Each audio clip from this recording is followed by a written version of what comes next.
दुनिया का हर पिता चाहता है कि मेरा बेटा बड़े से बड़ा अधिकारी बने, प्रदेश का प्रतिनिधित्व करे, देश का प्रतिनिधित्व करे। ठीक ऐसे सपना महाराष्ट्र के नवा सेवा गांव के एक बस ड्राइवर पिता ने अपने बेटे के लिए देखा कि मेरा बेटा बड़ा होके जहाज चलाए। तो कहते हैं ना, कोई चीज आप अगर सपना भी शिद्दत से देखो तो पूरा होता है। तो उसने अपने बेटे को उसी तरह से शिक्षा दीक्षा दिया, उसी तरह संस्कार दिया। वो बेटा बड़ा होके अपने पिता के सपने को पूरा किया। तो आज मैं उससे मिलवाता हूं आपको। तो स्वागत है आप सभी का और हमारे भाई समीर का हमारे YouTube channel Ali ship seller पे। तो आज हम लोग कोई इंटरव्यू नहीं करने वाले हैं, और इंटरव्यू करते तो किसी बंद कमरे में भी कर सकते थे, लेकिन आज हम लोग मर्चेंट नेवी की बात करेंगे, शिप की बात करेंगे। देखो पीछे समंदर है, अटलांटिक ओशियन देखेंगे आप लोग, शिप देखेंगे, शिप की बात करेंगे कि शिप में जॉब कैसे मिलता है। कुछ लोग बोलते हैं कि एजेंट पैसे लेके भाग जाते हैं। मैं बोलता हूँ एजेंट को आप पकड़ते क्यों? आप सही इंस्टीट्यूट में ट्रेनिंग करो, सही से पढ़ाई करो। अगर आप सिस्टम से आओगे तो एजेंट की जरूरत ही नहीं पड़ेगी। ये भी अफवाह है कि एक शिप मिलने के बाद शिप नहीं मिलती। आप अगर सही इंस्टीट्यूट से ट्रेनिंग करोगे, आपका अगर कैंपस सिलेक्शन होगा, आपको प्लेसमेंट वहां से मिलेगा, तो जो कंपनी आपको पहली बार लेगी वो दूसरी बार क्यों नहीं लेगी? और अगर आप फ्रेशर थे, आपको जॉब मिल गई, एक शिप मिलने के बाद आपको जॉब क्यों नहीं मिलेगी? तो ऐसे बहुत सारी अफवाहें हैं मर्चेंट नेवी के बारे में। उनकी बीवियों को भी सुनना चाहिए, ये जो उनको अफवाहें हैं उनको भी हम लोग क्लियर करेंगे। जिसकी गर्लफ्रेंड है उसको भी देखना चाहिए। और जो लोग मर्चेंट नेवी में आने वाले हैं, जितनी भी अफवाहें हैं मर्चेंट नेवी के बारे में, आज हम लोग क्लियर करने वाले हैं। तो ये भी मैं आप लोग को बता देता हूं कि कुछ लोग सोचते हैं कि बहुत बड़े कॉलेज से पढ़ा होना चाहिए, बहुत बड़ा अंग्रेज इंग्लिश मीडियम होना चाहिए, बहुत बड़े शहर से। ये जरूरी नहीं। ये भी भाई मुंबई के पास ही, लेकिन नवा सिवा एक गांव से है। और मैं भी उत्तर प्रदेश के बस्ती जिले के ऐसे गांव से आता हूं जो 78 साल हो गए आजादी से। वो गांव अभी आजाद भी नहीं हुआ। वहां माफियाओं का राज चलता है, वहां लोगों को गुलाम बनाया जाता है। तो हम इस पे चर्चा आज नहीं करेंगे, इस पे चर्चा कभी बाद में करेंगे। तो हम लोग आज अपने सफर के बारे में, कैसे हम लोग यहाँ से पहुंचे, कैसे हम लोग मर्चेंट नेवी में आए, कैसे हमने ज्वाइन किया, कैसे इतना शिप किया, इसके बारे में आज हम लोग पूरा डिटेल्स में बात करेंगे। समीर भाई, आप अपना संक्षेप में अपना परिचय दो। जी, तो मेरा नाम है समीर काजी और मैं नावा शेवा के बहुत ही, नावा शेवा जो है नवी मुंबई, बेसिकली नवी मुंबई के एक छोटे से गांव नावा शेवा से आता हूँ। और आप लोग ने जैसे सुना होगा एक टी एस रहमान इंस्टीट्यूट है। तो ये जो टी एस रहमान इंस्टीट्यूट है ये यहीं पे इसी गांव में स्थित है। और मैं यहीं पे अपना बचपन मेरा गुजरा, फिर उसके बाद मैं बड़ा हुआ और ऐसे ही फिर मैं यही देखते हुए मर्चेंट नेवी ज्वाइन कर ली मैंने। और मेरे पिताजी का एक सपना था कि इस इंस्टीट्यूट में जब हम काम कर ही रहे हैं तो हमारा भी बेटा कभी जहाज देखे। तो उस हिसाब से फिर मैंने भी कोशिश करी और आज आप लोग देख रहे हो कि मैं अनिल भाई के साथ यहाँ पे जहाज पर हूँ। हाँ भाई, आपने कब और क्यों डिसाइड किया कि मुझे मर्चेंट नेवी ज्वाइन करना है? तो इसका जवाब मैं आपको ये कह के दे सकता हूँ कि जब आप कहीं पे भी पढ़ाई करते हो तो जहाँ पे भी आपका बचपन और जहाँ पे भी आप बड़े होते हो तो आप मोस्टली यही चीज देखते हो कि वहां पे सबसे ज्यादा लोग किस चीज में इंटरेस्टेड है ना? तो क्या वहां पे करियर ऑप्शंस हैं ज्यादातर। अगर मैं अपना एग्जांपल आपको बताऊं तो मैंने ये जो नावा शेवा गांव है यहाँ पे अपना पूरा बचपन गुजरा, यहाँ पे ही पढ़ाई हुई मेरी और सारी चीजें यहीं पे हुई मेरी। तो मैं यहीं पे बड़ा हुआ हूँ और मैंने सिर्फ अपनी लाइफ में यही देखा है कि मर्चेंट नेवी एक ऐसा करियर ऑप्शन है जिसमें आप बहुत जल्दी बहुत सारा पैसा भी कमा सकते हो और एक ऐसा ऑप्शन आपके पास मिलता है कि आप पूरी दुनिया घूम सकते हो। तो यही देख के यही मेरा मोटिवेशन था कि मैं मर्चेंट नेवी ज्वाइन करूं। तो आपने मतलब जैसा कि बताया आपने रहमान से ट्रेनिंग की, तो अब हम रहमान के बारे में बात कर लेते हैं। टीएस रहमान के बारे में बात कर लेते हैं कि वहां से ट्रेनिंग करना हो किसी को तो उसका जैसे जेपी रेटिंग के लिए तो सबको पता है कि क्वालिफिकेशन 10th पास चाहिए, एज 17 से लेके 25 होना चाहिए। लेकिन वहां से अगर किसी को एडमिशन लेना हो तो वहां का प्रोसेस क्या है एडमिशन लेने का? अच्छा, तो वहाँ का जो प्रोसेस है वो थोड़ा सा ट्रिकी है, थोड़ा सा आपको शायद समझने में बहुत लोगों को दिक्कत आएगी क्योंकि मुझे खुद आई थी जबकि मैं वहाँ का रहने वाला हूँ, वहाँ से बिलोंग करता हूँ। तो अभी सारी चीजें जो है वो ऑनलाइन हो चुकी है। तो आपको बस आपके 10th अगर जीपी रेटिंग की मैं बात करूँ तो ये 6 महीने का कोर्स होता है। और इसके लिए आपको 10th में जो आपका 10वीं कक्षा है उसमें आपको इंग्लिश में 50 से ऊपर लाना होता है और ओवरऑल आप पास होने चाहिए उसमें। तो ये रहमान की रिक्वायरमेंट जी, ये रहमान की रिक्वायरमेंट है। और अगर आपको रहमान में अगर आपको एडमिशन लेना है तो एडमिशन के लिए उनकी एक वेबसाइट है, उस वेबसाइट पे आपको जाना है और फिर प्री सी कोर्स को आपको बुक करना है। और जब आप बुकिंग करने जाओगे तो आपको वहाँ पे फीस स्ट्रक्चर दिखेगी क्योंकि काफी सारे 6 महीने के कोर्सेज टीएस रहमान में अवेलेबल है। तो आपको GP rating 6 months course for GP rating पे ही जाके आपको क्लिक करके फॉर्म आ जाएगा। आपको आपकी सारी डिटेल्स भरनी है और आपको इंतजार करना है कि कब उसका मेल आपको आएगा और कब आपको आगे के प्रोसेस करने हैं। ओके, जब मेल आएगा वो बुलाया जाएगा। आप उसमें जाके इंटरव्यू देंगे जी, या जी। कुछ जो भी एग्जाम होता है देंगे, उसमें सेलेक्ट होंगे तो आपकी फीस लगभग मुझे लगता है 2.5 लाख के आसपास। जी जी जी, 2.5 अभी लाख। जी 2.5 लाख या 2.5 लाख से थोड़ा ज्यादा भी आप थोड़ा कह सकते हो, क्योंकि हर बैच के बाद हाँ। वो थोड़े थोड़े क्योंकि फीस बढ़ाते हैं। मुझे जितने भी मैसेजेस आते हैं ट्रेनिंग के लिए, तो मुझे 4-5 इंस्टीट्यूट हैं अच्छे जो प्लेसमेंट देते हैं, लेकिन मैं रिकमेंड करता हूँ नूसी गोवा और टीएस रहमान, जहाँ जी, पे बिल्कुल। और मैं प्लेसमेंट के लिए आप बता रहे थे आपका 2 कंपनी में सिलेक्शन हो गया था। हाँ जी, तो इस पे मैं आपको ये चीज बता सकता हूँ कि टीएस रहमान जो इंस्टीट्यूट है वो इस मामले में बहुत ही बेहतरीन इंस्टीट्यूट है। तो आप लोग आंख बंद करके टीएस रहमान में बिल्कुल जाइए और वहाँ पे एडमिशन ले लीजिए, ठीक है। तो टीएस रहमान आपको ये चीज अलाउ करता है कि आप वहाँ पे जब कोर्स करोगे हाँ। तो कैंपस में ही आपका कोर्स फिनिश होने से पहले, हाँ। जब आप कोर्स अपना कर ही रहे हो, उसी दौरान कंपनीज वहाँ पे आती हैं हाँ। और आपको फिर जो है इंटरव्यू देने का मौका मिलता है वहाँ पे। हाँ। तो ऐसा होता है कि अगर आप मेरिट में आते हो, तो मेरिट यानी जो टॉप 10 होते हैं, 120 स्टूडेंट्स होते हैं, उसमें से अगर आप टॉप 10 में आ जाते हो तो आपको सारी कंपनी, जितनी भी कंपनियां वहां पे आएंगी, आपको इंटरव्यू देने का मौका मिलेगा। सेलेक्ट कर लेंगी, हाँ, सबको जी। इंटरव्यू देने का मौका मिलेगा और इंटरव्यू फिर आप जितने अच्छी दोगे उस हिसाब से आपका सिलेक्शन होगा। तो मेरा अगर आप पूछोगे, मैं पर्सनली 2 कंपनीज में सिलेक्ट हुआ था। कंपनी का नाम मैं यहाँ पे बताना नहीं चाहूंगा। नहीं, हाँ। जी, तो मेरा 2 कंपनीज में सिलेक्शन हुआ था, लेकिन फिर बाद में मुझे टाइम दिया गया हमारे प्रिंसिपल साहब से। उन्होंने कहा कि आप टाइम ले लो 1 हफ्ते का, जितने भी आपके जानकार है, जानने वाले हैं, जाके आप उनसे पूछो और फिर नेक्स्ट हफ्ते में आके मुझे इस कंपनी का नाम बता दो, डिसाइड करो, हाँ, डिसीजन ले लेना। मर्चेंट नेवी में आने के बाद आपको क्या लगता है, ये सही डिसीजन हुआ या कोई कमी है इसमें? जी देखो, अब ये जो सवाल है, ये ऐसा सवाल है कि किसी के लिए ये सवाल पॉजिटिव हो सकता है, किसी के लिए ये सवाल नेगेटिव भी हो सकता है। तो अगर आप मेरी पर्सनली इस सवाल के ऊपर आप मेरी क्या राय है अगर आप ये जानना चाहो, तो मैं ये बोलूंगा कि देखो, बहुत ही कम उम्र में बहुत ज्यादा पैसे यहाँ पे मिलते हैं, हाँ, जैसे कि आप भी जानते ही हो। हाँ, तो अगर आपका मोटिवेशन सिर्फ पैसा ही है तो आप यहाँ पे बिल्कुल निश्चिंत होके आंख बंद करके आप आ सकते हो। लेकिन अगर अगर आपके लाइफ में फैमिली भी मैटर करती है और फैमिली बहुत ज्यादा मैटर करती है, तो उस सिचुएशन में आपको थोड़ी सी तकलीफ यहाँ पे होने वाली है। पैसा मतलब अगर पैसा मैटर करता है तब बिंदास आओ, अगर पैसा नहीं मैटर करता है, फैमिली ही मैटर करता है, तो एक बार उसमें आपको सोचने की जरूरत है। जी, अच्छा, ये क्वेश्चन जो मैं ट्रेनिंग में था तो भी एक कैप्टन बार बार बोलता था कि सेलर बहुत इमोशनल होते हैं, क्योंकि हम लोग बहुत दिनों तक समंदर में रहते हैं, पानी में रहते हैं, घर से दूर रहते हैं, फैमिली से दूर रहते हैं।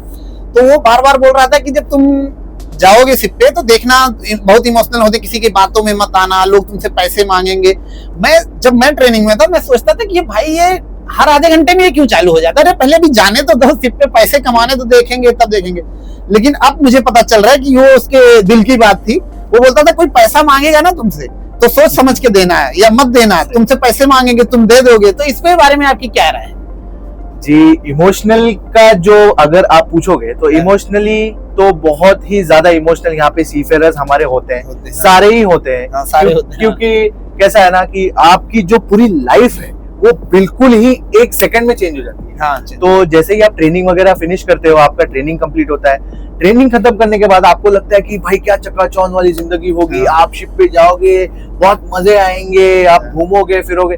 लेकिन जब आपको पता चलेगा कि आप रियलाइज करोगे कि आपकी लाइफ जो है ना वो बिल्कुल ही कट हो जाएगी। आपके फैमिली लैंड से कट हो जाएगी, फैमिली बिल्कुल ही, शोर से, लैंड से, सोशल लाइफ से, आपके सारे दोस्त, सारे रिश्तेदार, सभी से एक जो कनेक्शन है वो टूट जाएगा। जो घुलना मिलना होता है, सोशलाइजेशन होती है, वो बिल्कुल ही रुक जाएगा और आपकी लाइफ बिल्कुल ही बदल जाएगी। और रही बात पैसों की, तो जी हाँ, इसमें ये बहुत बड़ी दिक्कत है। भरोसा कर लिया अगर आपने किसी पे, किसी अपने पे भी कर लिया, तो आप यहाँ पे फंसने वाले हो। मैं आपको बहुत ही क्लियर बताता हूँ। तो आपका भी अच्छा खासा एक्सपीरियंस है नील भाई, आप तो अच्छे से जानते ही हो इस चीज को। तभी तो अब मुझे याद आ रहा है उस कैप्टन की बात, तो क्यों बार बार पढ़ाने के साथ साथ ट्रेनिंग में क्यों घूम के इस पे आ जाता था कि इमोशनल मत होना, किसी की बातों में मत आना। तो ये बात बिल्कुल सही है यहाँ पे, और ये बात कहने में कोई गलती नहीं होगी कि इमोशनल होते हैं और हम कई बार बेवकूफ भी बन जाते हैं, और किसी हमारे अपने से ही हम बेवकूफ बन जाते हैं। मैंने जो अपने लाइफ में फील किया, जो ये सगे और पराये वाला होता है, कि जब आपका स्ट्रगल का टाइम चल रहा होता है तो आपके सगे जो होते हैं ना, एक्चुअल सगे, वो आपके साथ एकदम खड़े होते हैं, और जो पराये मतलब जो आप समझ गए होंगे आप, वो दूर दूर हो, उनको मतलब ही नहीं है आप क्या कर रहे हो क्या, एकदम दूर रहेंगे। लेकिन जैसे अचानक से आप सक्सेस हो गए जी, वो जो दूर वाले हैं ना, जो आपका कुछ नहीं किए रहेंगे, जी। वो आके खट से ऐसा प्रूफ करेंगे कि मैंने ही आपको पढ़ाया लिखाया, मैंने ही आपको सब कुछ बनाया, मैंने ही सब कुछ किया। इसके बारे में आपका क्या कहना? और सगे जो हैं वो तो सच में किए रहते हैं, वो चुपचाप बैठे रहते हैं कि मैंने तो किया ही है। फिर से जब स्ट्रगल का टाइम आएगा, फिर वो जो आते हैं ना कि मैंने सब, वो भाग जाते हैं। हाँ जी। फिर जब स्ट्रगल का कभी आपका टाइम आएगा, फिर वो सगे ही आपके खड़े होते हैं। इसके बारे में आपका क्या कहना? जी, अब इस पे तो मैं यही कहूंगा कि जो आपके सगे होंगे वो कभी आपको बोल के सुनाएंगे नहीं, नहीं बुलाएं, बताएंगे नहीं कि मैंने आपका किया। बिल्कुल। और जितना भी आपका वक्त मुश्किल वाला होगा ना, यही होंगे जो आपके साथ खड़े होंगे। और रिश्तेदारों में तो मैं सिर्फ यही कहूंगा कि सिर्फ आपके जो पेरेंट्स है, जो माता पिता है, और जो भाई बहन है, भाई बहन भी मैं ज्यादा आपको ये नहीं कहूंगा कि वो बिल्कुल ही आपके साथ डटे रहेंगे, नहीं, सिर्फ आपके माँ बाप ही है जो खड़े हैं और वो आपके साथ खड़े रहेंगे। और बाकी आपके मित्र हो, कितने भी बड़े मित्र हो, परम मित्र क्यों ना हो, वो भी आपका साथ छोड़ देंगे। और जैसे ही आपकी लाइफस्टाइल चेंज होने लगेगी, आपका स्टैंडर्ड हाई करने लगोगे, आप कमाने लगोगे, आपकी लाइफ अच्छी करने लगोगे, ये दूर वाले बहुत तेजी से दौड़ के आते हैं। और यही वो रिश्तेदार भी होते हैं जो आके कहने लगेंगे कि अरे मैंने आपको पढ़ने में आपकी सहायता की थी, आपको इतने ऊपर आप ऊंचाइयों को छू रहे हो, अरे हम ही थे जिन्होंने आपको यहाँ मैं देखा कि कुछ नहीं किए रहते हैं, बोलने के लिए नहीं रहता है, वो तो ये कह देते हैं कि अरे मुझे पता था कि ये कुछ करेगा, ये आगे बढ़ेगा, मैं अपनी वाइफ से बोल रहा था, मैं अपने बच्चों से बोल रहा था, जो कुछ नहीं है यही बोल के वो अपना क्रेडिट लेने लगते हैं। जी, इसमें कहना गलत नहीं होगा कि ये ऐसे रिश्तेदार होते हैं जो पूरे साल आपसे बिल्कुल भी ना बातचीत करेंगे, ना आपकी हाल पूछेंगे, ना खबर पूछेंगे। बस जैसे ही आपकी लाइफस्टाइल चेंज होगी, आप कुछ अचीव करने लगोगे, तो ये आ धमकेंगे सीधे ही और अपनापन दिखाने लगेंगे, अपनापन और क्रेडिट लेने लगेंगे। हम आपके अपने हैं, हम आपके सगे हैं। और यही होते हैं जो सगे नहीं होते। तो आपने अभी तक कौन कौन सा अपना ड्रीम पूरा कर लिया, कौन कौन सा बचा है? जी, तो ये बहुत मुश्किल सवाल होगा मेरे लिए, क्योंकि अभी बहुत सारे ड्रीम्स हैं जो पूरे करने हैं मुझे। और सबसे बड़ा जो मेरा एक ड्रीम था कि मेरी जो फैमिली है उसकी लाइफस्टाइल और उसका स्टैंडर्ड मुझे बढ़ाना है, क्योंकि मैं आता हूँ एक लोअर मिडिल क्लास फैमिली से। मिडिल क्लास फैमिली भी नहीं कह रहा हूँ, मैं कह रहा हूँ मैं लोअर मिडिल क्लास फैमिली से आता हूँ, क्योंकि मेरे पापा एक साधारण सी स्कूल बस चलाते हैं। तो बहुत लोग जानते ही होंगे कि कितना ही कमा लेते होंगे और कैसे कैसे उन्होंने कितनी मुश्किलों से मुझे पढ़ाकर यहाँ तक आज भेजा है। तो मेरा ये सबसे बड़ा सपना था कि मैं कमाऊं और मैं अपने पिताजी को बोलूं कि पिताजी बस आप अभी टेंशन ना लो, अभी मैं संभालूंगा जो घर की सारी बड़ी जिम्मेदारियां और चीजें हैं। तो वो चीज में मैं सक्षम रहा और मैंने अपने घर का स्टैंडर्ड बहुत अच्छा बना दिया है अभी। तो ये मेरा सबसे बड़ा ड्रीम था जो मैंने पूरा कर लिया। और रही बात और बहुत सारे ड्रीम जो मुझे पूरे करने हैं, तो बहुत सारे ड्रीम्स हैं। मुझे अपना घर खरीदना है, मुझे मेरे माता पिता के लिए एक अच्छी गाड़ी खरीदनी है, और जो है उनको एक बहुत सुकून भरी लाइफ जो उनकी ओल्ड एज में होगी वो मुझे उनको देनी है। Very good. तो आप अभी हाल ही में शादी करके आए, तो आप बताओ किस एज में आपने शादी किया, और आपको क्या लगता है कि आपने शादी जो जिस एज में किया वो थोड़ा जल्दी हो गया या लेट हो गया या परफेक्ट टाइम पे? अच्छा, तो अभी जैसे कि अनिल भाई ने बताया कि मैं अभी भी शादी करके शिप पे आया हुआ हूँ, तो मेरी उम्र अभी 28 है और जब मैंने शादी की मेरी उम्र 27 की थी। तो मुझे लगता है कि फिर भी मैंने टाइम पे शादी की है, क्योंकि 27 एक बहुत ज्यादा एज भी नहीं है और एक बहुत कम एज भी नहीं है। शादी के लिए बिल्कुल सही है, क्योंकि आपके अंदर शादी करने के लिए वो मैच्योरिटी भी होनी चाहिए, क्योंकि अगर आप मैच्योर नहीं हो, आप शादी कर लोगे, गड़बड़ हो जाएगी। और दूसरी चीज जो है, आप इतने मेंटली स्ट्रांग हो जाओ कि आप पर्सनल और प्रोफेशनल लाइफ को आप डिवाइड करके रख सको और उसको प्रॉपर्ली मैनेज कर सको। इसी एज में जाके आपको शादी करनी है और मैं इसी एज का इंतजार कर रहा था, और मैं अभी प्रॉपर्ली इस चीज को फिर भी मैनेज करने में थोड़ा सा कतराता हूँ, क्योंकि कई बार है ना ऐसे मुश्किल सिचुएशन आ जाते हैं लाइफ में कि गड़बड़ हो जाती है कुछ। मर्चेंट नेवी में एक मिथ है ये सेलर का, कि सेलर का जो पहला बच्चा है वो बेटी ही होती है। ये हम लोग इसको गॉड गिफ्ट भी मानते हैं। इसके बारे में आपका क्या कहना है, आपका क्या मानना है इसके बारे में? देखिए, अब इस पे तो हम लोग अगर इसको हम लोग हाँ कहते हैं, हम लोग इस पे अगर बिल्कुल ही मान जाते हैं इस बात को, तो ये तो गलत हो जाएगा, क्योंकि बहुत सारे ऐसे सीफेरर्स हैं जिनका पहला बच्चा बेटा भी है। अभी तक आपका टोटल कितना शिप हुआ और लगभग कितने कंट्री में घूम चुके हैं? जी, तो मेरा ये अब जो ये जहाज है ये मेरा 8वां जहाज है। तो लगभग मैं 7 जहाज कंप्लीट कर चुका हूँ और ये 8वां जहाज है मेरा।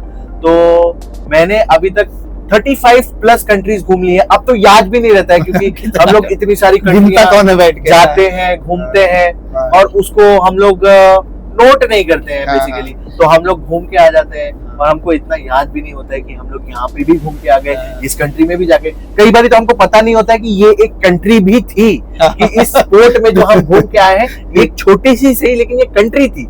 हमको लगता है कि ये कोई दूसरी कंट्री थी जिसमें हम घूम के आ रहे हैं, उसी का एक पार्ट होगा, लेकिन वो कोई कभी कंट्री निकलती है, कभी कभी छोटी छोटी कंट्री होती है।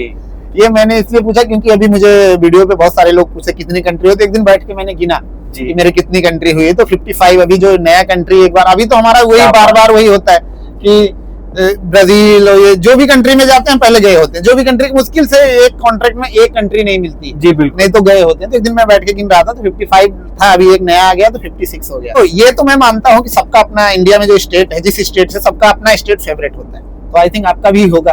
तो आपको अपने स्टेट के अलावा आपका कौन सा फेवरेट स्टेट है इंडिया में, जहाँ घूमना जाना, मतलब जहाँ से कुछ लगाव हो या घूमना या जाना पसंद?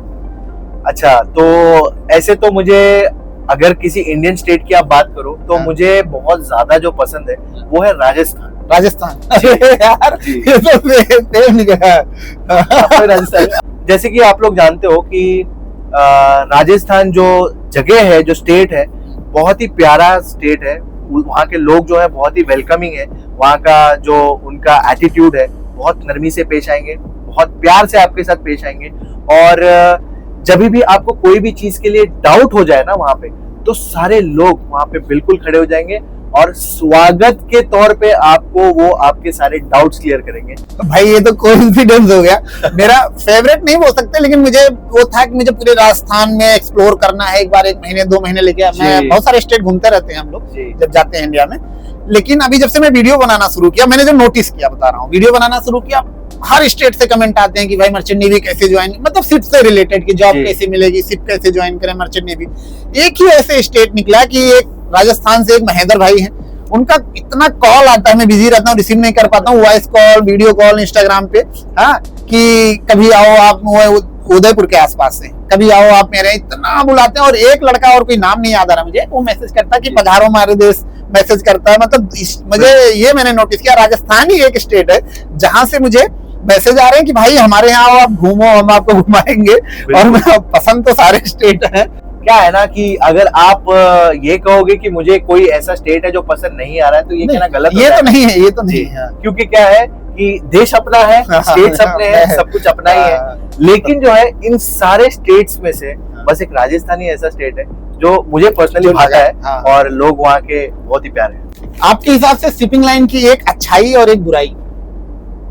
अच्छाई तो जैसे कि आप लोग सारे लोग जानते हो कि मेरा मेन मोटिवेशन, या मेरा ही नहीं, सारे सीफेरर जितने भी यंगस्टर्स यहाँ पे आते हैं, तो उनका सबसे बड़ा मोटिवेशन होता है पैसा। और यहाँ पे आपको बहुत ही कम उम्र में, बहुत ही छोटी उम्र में, जब आप मैनेज भी नहीं कर पाते हो, उस उम्र में आपको जाके यहाँ पे बहुत ज्यादा पैसे मिलने लग जाते हैं। तो ये एक चीज बहुत ही ज्यादा अच्छी है और मोटिवेशनल है ये बहुत यंगस्टर्स के लिए भी। और बुरी चीज जो मैं आपको बताऊं वो है फैमिली वो है इमोशनल। अगर आप इमोशनल हो या अगर आप इमोशनल ना भी हो, तो वो जो कनेक्शन है जो आपका फैमिली के साथ कट हो जाता है यहाँ पे आने के बाद में, आप यहाँ पे अकेले हो जाते हो, तो वो चीज मर्चेंट नेवी की सबसे ज्यादा तकलीफदेही होती है। अच्छा, यहाँ पे मैं आपसे एक सवाल पूछना चाहूंगा कि आप तो यहाँ पे 15 साल से हो शिपिंग लाइन, तो ये जो कंटेंट क्रिएशन है, आपने वीडियोस बनाना इतनी लेट से क्यों शुरुआत करी? तो भाई एक्चुअली ये क्वेश्चन मुझसे ना, जब मैं अभी इस बार स्टार्ट किया है वीडियो बनाना और गांव गया, तो हमारे गांव में भी सब लोग पूछ रहे थे, इवन मेरी मम्मी भी पूछ रही थी कि 15 साल से शिपिंग लाइन में अभी क्यों स्टार्ट किया, पहले क्यों नहीं स्टार्ट किया। तो एक्चुअली आपको पता ही है कि संगत का असर होता है। तो अभी 1-2 साल पहले मैं ऐसे संगत में था कि मुझे बताया जाता था कि मेरे अंदर जो टैलेंट है, वो खुद बताते थे लोग कि मेरे अंदर वो, आप वो करो। लेकिन अब मैं 1 साल 2 साल से ऐसे संगत में हूं कि मुझे बताया जाता है कि तुम्हारे अंदर ये टैलेंट है, तुम ये करो। मुझे फोर्स किया गया, मुझे मोटिवेट किया गया कि तुम्हारे अंदर ये टैलेंट है, तुम करो, सक्सेस होगी। फिर मैंने वो स्टार्ट किया और मुझे रिजल्ट भी मिला। अच्छा, और एक सवाल यहाँ पे मैं आपसे पूछना चाहूंगा कि जब भी आप कुछ वीडियोस बनाते हो, अपलोड करते हो, तो शुरुआत के दौर जब होता है, शुरुआती दौर जब होता है, जब आपके ज्यादा फॉलोअर्स नहीं होते हैं, आपने शुरू किया है, तो उस टाइम पे ये मैंने सुना है और मैंने देखा भी है कि बहुत लोग आपको क्रिटिसाइज करेंगे, आपको डिमोटिवेट करेंगे। इस चीज के ऊपर आपका क्या कहना है और आपने इसको कैसे हैंडल करा? भाई देख, मैं ये चीज ना अभी स्टार्ट किया 6-7 महीने, इसके पहले 4-5 साल पहले मैं वीडियो बना के ना रील वूल बनाता था, जिम वूम करते हुए। सिम का कोई भी और नेटवर्क मिलता, कभी कभी सिम मिला तो फटाफट उसको अपलोड करते थे। और जो भी सॉन्ग आ गया, क्योंकि टाइम होता नहीं, 1-2 दिन का पोर्ट स्टे है, सिम मिला हुआ है, उसी में कोई भी रील बनाया है, कोई भी गाना सेट करके। तो मैं गाँव गया तो कुछ लोग हंस रहे हैं, मजे ले रहे हैं कि अरे वो ये गाना लगाया, वो गाना लगाया। तो मतलब थोड़ा सा अजीब सा लगता है। वही लोग मैं बता रहा हूँ ना कि जो ये बाद में सक्सेस होने के बाद में आके जी आपके आगे आते तो मजे लेते हैं। फिर उसके बाद मैं इस बार जब मैं चालू किया, मुझे जो अपने लोग हैं जो बताते हैं कि भाई जो तुझमें टैलेंट है, तुम्हारे अंदर ये टैलेंट है, वो तुम दिखाओ। तो कुछ लोगों ने मोटिवेट किया, तो मैं जब चालू किया तो इस बार मैं पूरी तैयारी से आया। पूरी तैयारी से मैंने 2 महीना लिया, पूरा यूट्यूब पे देखा, मैंने सर्च किया कैसे बनाना है, कैसे अपलोड करना है, जो भी है, कैसे एडिट करना है, जो भी है, पूरी तैयारी से आया। मैंने किसी को बताया नहीं, मैं जब डाल दिया, और मैं लकी भी हूँ इस मामले में कि 1 हफ्ते 10 दिन के अंदर रिजल्ट मिल गया, मतलब वायरल होना शुरू हो गया। जी जी जी। तब लोगों को पता चला, वही लोग जो रील पे मजे लेते थे उनका ही सबसे पहले फोन आता, अरे मैं तो आपको पहले ही बोला था कि आप वीडियो बनाओ, जो मजे लेते थे पहले। मतलब इस बार मैंने मौका ही नहीं दिया किसी को मजे लेने के लिए। इस बार जब मैं पूरी तैयारी से आया और चल गया। तो मतलब ये कहना उचित होगा कि आपने जो आपको डिमोटिवेट करते थे, जो क्रिटिसाइज करते थे, इसको आपने नजरअंदाज किया और इस बार मैं तैयारी से आया, उनको मौका ही नहीं दिया मैंने मजा लेने का। हाँ, ये सवाल आपको कितना दर्द देता है कि जब हम लोग जाते हैं घर पे इतना दिन शिप में रह के, और लोग पूछना चालू कर देते हैं कि शिप पे कब जाओगे। हाँ, अब इस पे तो मैं पूरी किताब लिख दूं वैसे तो, लेकिन क्योंकि हमारे पास ज्यादा वक्त नहीं है, तो मैं आपको यही बताऊंगा कि देखो, बहुत तकलीफ देता है ये सवाल, है ना।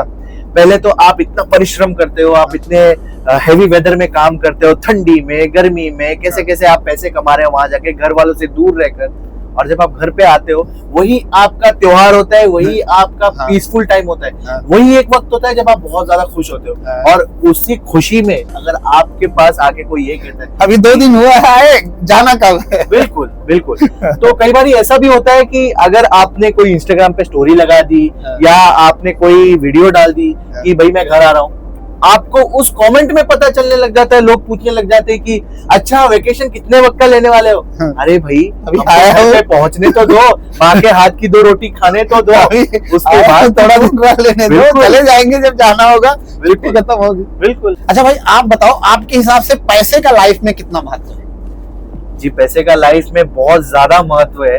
पैसे से ज्यादा मैं तो कहूंगा कि अभी इस जनरेशन में अगर आप देखोगे तो इस दौर में पैसे के बिना कुछ नहीं है। कोई भी इंसान चाहे क्यों ना हो, कुछ नहीं है, ठीक है। क्योंकि पैसा ही है जो आपको रिस्पेक्ट दिलाएगा, जो आपको रिकॉग्निशन दिलाएगा कि लोगों में आपको लोग जानेंगे कि भैया हाँ ये फला शख्स कोई है। तो अगर आपके पास पैसा है तो लोग पूछेंगे कैसा है, वरना जो बंदा जैसा है वो वैसा है। भाई, मैंने एक इंटरव्यू में बोल दिया था कि पैसे से सब कुछ होता है, पैसे सारे से, तो बहुत सारे कमेंट आ रहे थे, मैसेज भी आ रहे थे कि आपको पैसे के अलावा और क्या पसंद है। भाई, अभी भी मैं उस पर कायम हूँ।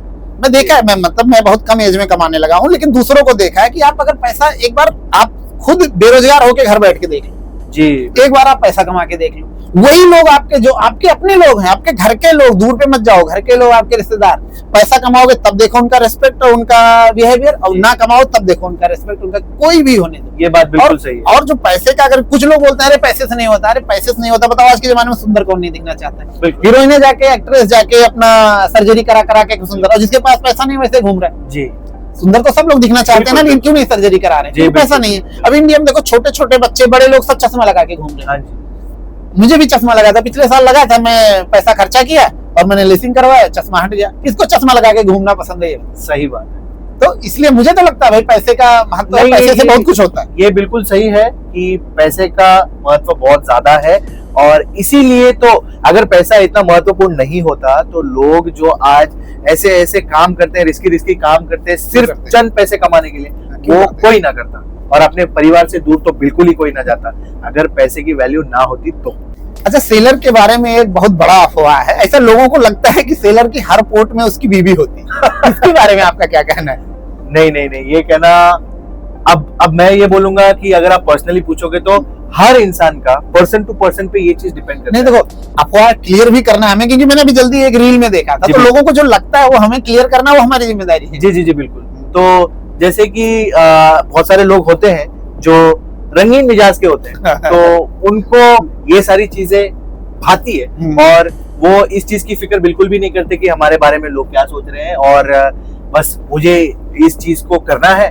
और बस मैं अगर अपना बताऊं तो ये सारी चीजें बिल्कुल बुरी है, क्योंकि आपने एक लड़की से शादी करी है ना, जो भी आपकी लाइफ पार्टनर है, जो भी गर्लफ्रेंड रही होगी शायद पहले आपकी, तो वो इस भरोसे के ऊपर आपको इतने दूर भेज रही है कि आप वहां पे जाओ, आप मेरे लिए लॉयल रहो, है ना, और आप वहां जाके आप जैसे रहोगे, मैं भी अपने आप को आपके लिए इतना बचा के रख रही हूँ यहाँ पे, है ना। तो ये और मुझे लगता है ये पहले के सी फेयर पे एप्लीकेबल होता होगा कि वो खा पी के चले जाते थे। अब वाले मैं देखता हूँ जो अभी की जनरेशन आ रही, भाई हम लोग 2-2, 3-3 करोड़ की संपत्ति इतने एज में बनाए हैं, अगर ये सब करते तो कैसे बना पाते। जी बिल्कुल बिल्कुल, क्योंकि ऐसा भी वक्त था जब लोगों ने अपने परिवार का भी नहीं सोचा, और अपने परिवार के बारे में भी बिना सोचे समझे कुछ भी गलत कदम उठा लेते थे, कुछ भी कर देते थे। क्योंकि क्या है ना, उस टाइम पे इंटरनेट भी ज्यादा होता नहीं था, तो लोग भी जुड़े हुए नहीं होते थे, कनेक्शन ज्यादा था नहीं, कनेक्टिविटी ज्यादा थी नहीं, तो लोग जाके बाहर ये सारी चीजें कर लेते थे। और ये पुराने सीफेयर्स ही हैं जिनके वजह से आज के सीफेयर्स का नाम भी खराब हो चुका है। तो ऐसा नहीं। तो भाई ये बीवी समाज में इसका बहुत बड़ा डर फैला हुआ था, तो मैं सोचा क्लियर कर देते हैं कि अब ऐसा नहीं है। जी बिल्कुल, मैं सारी बहनों से कहना चाहूंगा कि जितने भी सीफेयर्स आपके पति जहाज पे गए हुए हैं, आप बेफिक्र रहो, ये हर कोई नहीं करता है, और जो करता है उनकी बीवियों को भी पता है। अच्छा, तो अनिल भाई ये बताइए कि जैसे कि अभी इंस्टाग्राम पे आपके लगभग 100K, फेसबुक पे लगभग 70K, और यूट्यूब पे जो है लगभग 10K सब्सक्राइबर्स आपके अभी होने वाले हैं, तो आपको कैसा लगता है इस बात से? भाई वो तो ये तो बहुत जल्दी भी, मैं 6-7 महीने पहले वीडियो बनाना शुरू किया। मैं बताता हूँ एक वाकया। अभी 4-5 साल पहले मेरे इंस्टाग्राम पे मुश्किल से 300-350 फॉलोअर थे। तो एक मेरे लाइफ से जुड़ा हुआ व्यक्ति, वो किसी की तारीफ करते हुए, आपको पता है उसके इंस्टाग्राम पे 1000 फॉलोअर हैं और उसने केवल 200 लोग को फॉलो किया। ये होता है। हाँ, ये हुआ। फिर उसके बाद मैं मतलब नहीं ध्यान दिया। उसके बाद अभी जब मैं 6 महीने पहले 7 महीने पहले वीडियो बनाना स्टार्ट किया, तो 300, मतलब जब वीडियो बनाना स्टार्ट किया तो लगभग 500 फॉलोअर थे, और बनाए एक हफ्ते में, मतलब एक हफ्ते 15 दिन में बढ़ने लगे। अभी मेरे इंस्टाग्राम पे 100K होने वाले हैं, और जो भी फेसबुक भी साथ साथ चल रहे हैं 70K यूट्यूब पे। लेकिन अभी भी मुझे 1000 ज्यादा लगता है, 1K ना लगता है कि 1000 फॉलोअर उसके हैं। जी मैं समझता हूं। अच्छा, तो ये तो हो गई फॉलोअर्स की बात। जैसे कि मैंने आपके इंस्टाग्राम को बहुत करीब से देखा है, तो आपके मिलियंस में व्यूज आते हैं, मिलियंस में, करोड़ों में, मतलब करोड़ों में व्यूज आते हैं। तो आपका फ्यूचर प्लानिंग क्या है इसके बाद? भाई एक्चुअली मैंने ये स्टार्ट ही इसके लिए किया। मेरा जो पहले प्लान था ना, मुझे बहुत पॉलिटिक्स में बहुत इंटरेस्ट है।